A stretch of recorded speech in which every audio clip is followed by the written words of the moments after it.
আর দুইজন সাহাবী সাথে নিয়ে চলেন। এই দাওয়াত যখন আমার নবীজি পাইলেন, দাওয়াত পাওয়ার পর আমার নবী প্রকাশ্যে সবাইকে দাওয়াত দেন, বলেন সুবহানাল্লাহ। আমার নবী সাহাবীদেরকে ডেকে ডেকে বলেন, সাহাবীরা রে, ও সাহাবীরা, তোমরা কাজ বন্ধ করো, সকলেই চলো জাবেরের বাড়িতে চলো, আমরা সকলেই জাবেরের বাড়িতে দাওয়াত খেতে যাব। এই কথা শুনে জাবের রাগান্বিত হয়ে গেলেন, দৌড়ে স্ত্রীর কাছে গেলেন, বললেন, ওগো স্ত্রী, নবীকে দাওয়াত দিছে মাত্র 3 জন মানুষের, নবী তো 1000 মানুষের দাওয়াত দিচ্ছে, এখন আমি কেমনে সবাইকে খাওয়াই? জাবের পেরেশান, কিন্তু স্ত্রী বুদ্ধিমতী ছিলেন। যে স্ত্রী বুদ্ধিমতী স্বামীকে পেরেশানের মধ্যে ফালাই না। স্ত্রী বলতেছে, ও আমার স্বামী, আপনি যে নবীকে 3 জনের দাওয়াত দিয়েছেন, এটাকে আপনি বলছেন? বলে হ। বলার পরেও নবীজি 1000 মানুষের দাওয়াত নবীজি একাই দিলেন। বললেন, যেহেতু নবীজি দাওয়াত দিয়েছে, নবীজি জানে তোমার বাড়িতে 3 জনের খাবার আছে, তাহলে যেই নবী দাওয়াত দিচ্ছে ওই নবী অপমানিত হবে না, তোমার কোনো টেনশন নাই, ব্যবস্থা আল্লাহ করে দেবে।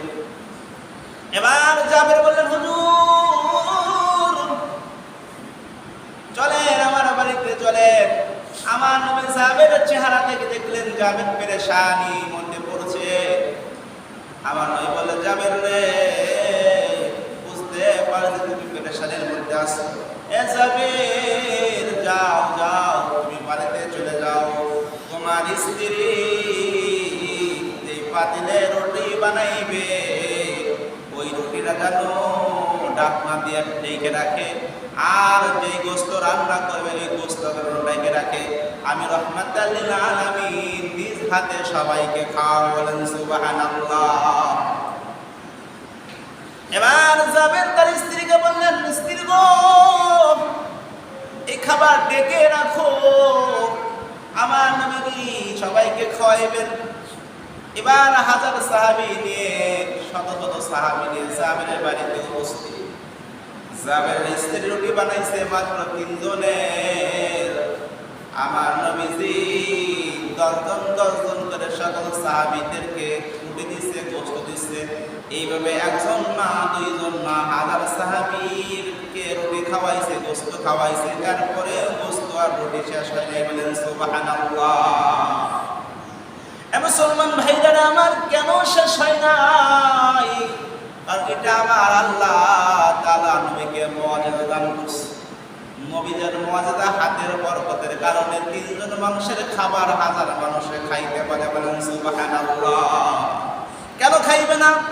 যার জন্য দুনিয়া বানাইছে, এই নবী যদি ইচ্ছা করতেন তামাম দুনিয়ার বাদশা হইতে পারতেন, কিন্তু বাদশাই চাই নাই।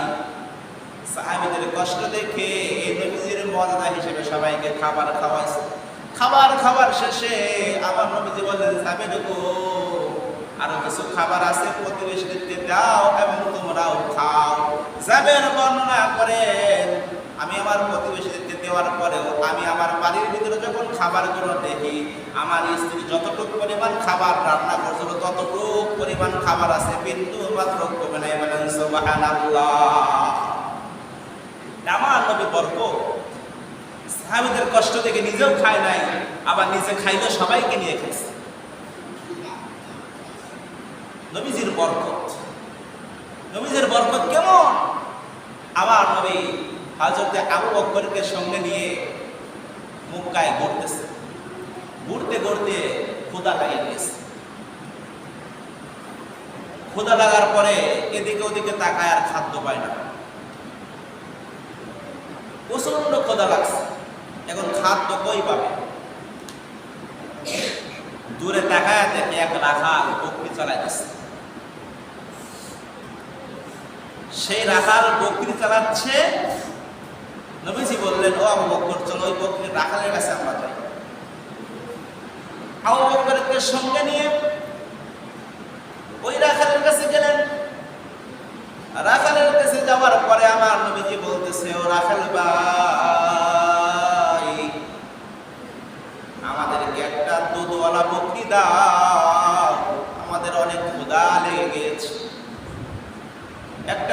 দুধওয়ালা বকরি দাও, ওই বকরিটা দহন করে আমরা দুধ পান করব, আমাদের ক্ষুধা নিবারণ করব। বকরির রাখাল বলতেছে, ভাই গো, আপনি তো আমার কাছে বকরি চাইছেন, কিন্তু আমি তো বকরি দিতে পারবো না, আমি আপনাকে বকরি দিতে পারবো না, কারণ আমার মালিকের অনুমতি না।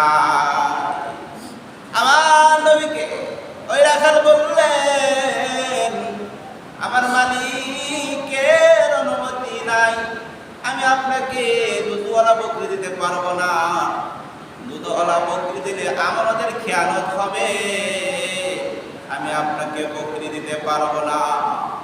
আমার নবী বললেন, ঠিক আছে, আমাদেরকে এমন একটি বকরি দাও যেই বকরিটার দুধ হয় না, ওই বকরিটা কিছুক্ষণের জন্য দাও। ওই রাখাল ছিল বুদ্ধিমান, তখন দেখি আমি দুধওয়ালা সারা বকরি দিব, দেখি কেমনি সে দুধ বের করে। রাখাল এমন একটি বকরি দিলেন, দুর্বল অসুস্থ, যার কোনো দুধ হওয়ার আশা নাই, এমন একটি বকরি নবীজিকে দিলেন। আমার নবীজির বরকতি হাতটা যখন বকরির উপরে রাখলেন, সঙ্গে সঙ্গে উলানে দুধে পরিপূর্ণ হয়ে গেল। সুবহানাল্লাহ, দুধে পরিপূর্ণ হয়ে গেলেন। নবীজি একটা পাথরের গর্তর জায়গায় একটা দুধ দহন করলেন, দুধ দহন করে নিজেও পান করলেন, রাখালকে খাওয়াইলেন, আবু বকরকে খাওয়াইলেন। আবার আল্লাহর কাছে দোয়া করলেন, আল্লাহ এই বকরিটা তুমি আগের মতো বানায়া দাও, কোনো রাখাল ধরা না পড়ে। আবার বকরিটা আগের মতো হয়ে গেল। এই দৃশ্য দেখে রাখাল, এই দৃশ্য দেখে নবীজিকে বললেন, আপনি অবশ্যই নবী হবেন, আমি আর দেরি করব না, আমাকে কালেমা পড়াইয়া দেন, আমি মুসলমান হব। এই কথা যখন বললেন, আমার নবীজি বললেন, হে রাখাল, তুমি অনেক বুদ্ধিমান, আসো তোমার হাত বাড়ায় দাও, আমি তোমাকে কালেমা পড়াই দিছি, লা ইলাহা ইল্লাল্লাহু মুহাম্মাদুর রাসূলুল্লাহ। এই বকরি রাখালেরটার নাম ছিল আব্দুল্লাহ ইবনে মাসউদ। এই আব্দুল্লাহ ইবনে মাসউদ মুসলমান হওয়ার পরে আমার নবীজি বলল, তুমি আমার কাছ থেকে কোরআন শরীফ শিক্ষা গ্রহণ করবা। নবীজির কাছে থেকে থেকে নবীজির সাহাবত নিয়ে নিয়ে এত বড় মুহাদ্দিস সাহাবী হইছে। এই আব্দুল্লাহ ইবনে মাসউদ যখন হাঁটতেন, পিছন থেকে কেউ বুঝতে পারতো না নবীওয়ালা কাইফিয়ত ভাবে হাঁটতেন, মনে করতেন নবী হাঁটতেছেন, এমন ভাবে হাঁটতেন, আর এমন বিশুদ্ধভাবে কোরআন পড়তেন, তার মতো বিশুদ্ধভাবে কেউ কোরআন পড়তে পারতো না।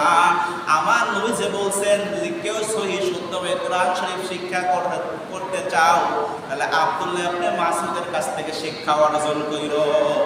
এই আব্দুল্লাহ ইবনে মাসউদের জীবন, যে বকরির দুধ হওয়ার আশা নাই, সেই বকরির থেকেও দুধ দেওয়ার মালিককে আল্লাহ। এটা কার ওসিলায়? আমার নবীদের বরকতের কারণে। এই নবীদের বরকত নিয়ে আলোচনা করলে আমি সারা রাত বললো শেষ হবে। এটা রবিউল আউয়াল মাস,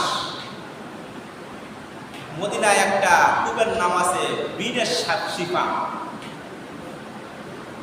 সেই বীরের শিফা কূপটা 40 জন সাহাবী পানি পান করছিল, আর অনেক সাহাবী পানি পান করবে দেখে পানি শেষ হয়ে গেছে। এই বীরের শিফার কূপটা নোংরা হয়ে গেছে, আবর্জনা হয়ে গেছে, পানি পান করার মতো আর সেখানে পানি নাই, দুর্গন্ধযুক্ত হয়ে গেছে। আমার নবী সেই কূপের কাছে গিয়ে আমার নবীর থুতুটা সেখানে ফেলার সঙ্গে সঙ্গে সেই কূপ পরিষ্কার হয়ে গেল, পানি পরিপূর্ণ হয়ে গেল। সুবহানাল্লাহ, নিচে কোনো পানি নাই, কূপ পরিপূর্ণ হয়ে গেল। সেই পানি এখনো মানুষ, মদিনার মানুষ খায়, সেখানে কিনে কিনে মানুষ বাংলাদেশে আসে। সেই কূপটা এখনো আছে, বীরের শিফা। সেই কূপের পানি হলো বীরের শিফা, আর সেই কূপের পানি দিয়ে আমার নবীকে মৃত্যুর সময় গোসল করানো হয়েছে।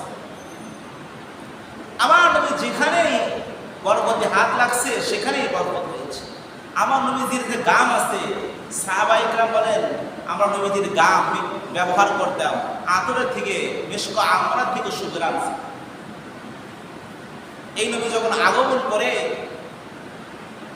তার মা বলেন, আমার মুহাম্মদ যখন আগমন করেন আমি দেখতে পাচ্ছি যে গাছগুলো আমাকে সিজদা করতেছে, সূর্য আমাকে সিজদা করতেছে, চাঁদ আমাকে সিজদা করতেছে, তামাম পৃথিবীর মাখলুকাত আমাকে সিজদা করতেছে আর বলতেছে, আমিনা গো তুমি রাহমাতাল লিল আলামিনের মা হচ্ছ। আমিনা বলেন, আমি রাস্তায় বের হচ্ছি, আমার সন্তান যখন গর্ভে একদল পাখি আমার মাথার উপর দিয়ে উড়ে বেড়াতে যাচ্ছে। পাখিদের মধ্যে এক পাখি ডেকে ডেকে বলে, এক সামনে বাড়াস না, দেখ দেখ সামনে রাহমাতাল লিল আলামিনের মা দাঁড়ায় রয়েছে, আমরা যদি তার উপর দিয়ে যাই বেয়াদবি হবে। এই পাখিগুলো আমাকে সম্মান করেছে, গাছপালা আমাকে সম্মান করেছে। আমিনা বলেন, আমি যখন কূপ থেকে পানি উঠাইতে যাব, কূপের পানি অনেক নিচে ছিল, দড়ির দিকে আনতে হতো, কিন্তু আমি কূপের সামনে যাবার সঙ্গে সঙ্গে কূপের পানিগুলো নিচ থেকে বের করে উঠে এসে বলেন সুবহানাল্লাহ, রাহমাতুল লিল আলামিনের বরকতের কারণে। এই জন্য আমরা এমন নবীর উম্মত হয়েছি, এরা আমরা ধন্য। এই নবী এই 12 রবিউল আউয়ালে আমাদেরকে ধন্য করেছেন, আমরা তার উম্মত হয়ে বেড়েছি। এতটাই ধন্য হয়েছি, অন্য অন্য নবীরাও পর্যন্ত দোয়া করেছে, আল্লাহ আমাদের উম্মতি মুহাম্মাদের উম্মতি হতে পারি, এই দোয়া করেছে। এই জন্য নবীর ভালোবাসায় ঈদে মিলাদুন নবী নামে আমরা যেগুলো পালন করি, নবীজির জন্মদিন পালন করেছেন নবীজির রোজার মাধ্যমে, নবীজি রোজার মাধ্যমে তার জন্মদিন পালন করছে। কিন্তু আমরা জন্মদিন নবী পালন করি খাবার মাধ্যমে। নবীজির জন্মদিন পালন করতে হবে কিসের মাধ্যমে? ইবাদতের মাধ্যমে। আমাদের যতগুলো কাজ আছে সবগুলো কাজ ইবাদতের মাধ্যমে পালন করতে হবে। মন করে কোনো কাজ করলে সেই কাজ ইসলামে কোনো সওয়াব হবে না। এই জন্য আমরা দোয়া করব, আমার নবীর বরকতের ওসিলায় আমার বাবা আমাকে যেন মাফ করে দেয়, আমাকে যেন মাফ করে দেয়। আল্লাহর কাছে দোয়া করা, আল্লাহ রাহমাতুল লিল আলামিনের ওসিলায় আমাকে মাফ করে দাও। কারণ এই নবীর ওসিলায় আদম আলাইহিস সালাম মাফ পাইছে, মুসা আলাইহিস সালাম মাফ পাইছে। তো এই নবীর ওসিলাতে যখন দোয়া করবেন, তো এই দোয়াটা আল্লাহ কবুল এবং মঞ্জুর করবেন। যে সমস্ত কথা বললাম সর্বপ্রথম আল্লাহ রাব্বুল আলামিন আমাকে আমল করার তৌফিক দান করুক, পাশাপাশি আপনাদেরও আমল করার তৌফিক দান করুক। যারা সারা সুন্নাত পড়ে নাই ওদের সেগুলোই করবেন।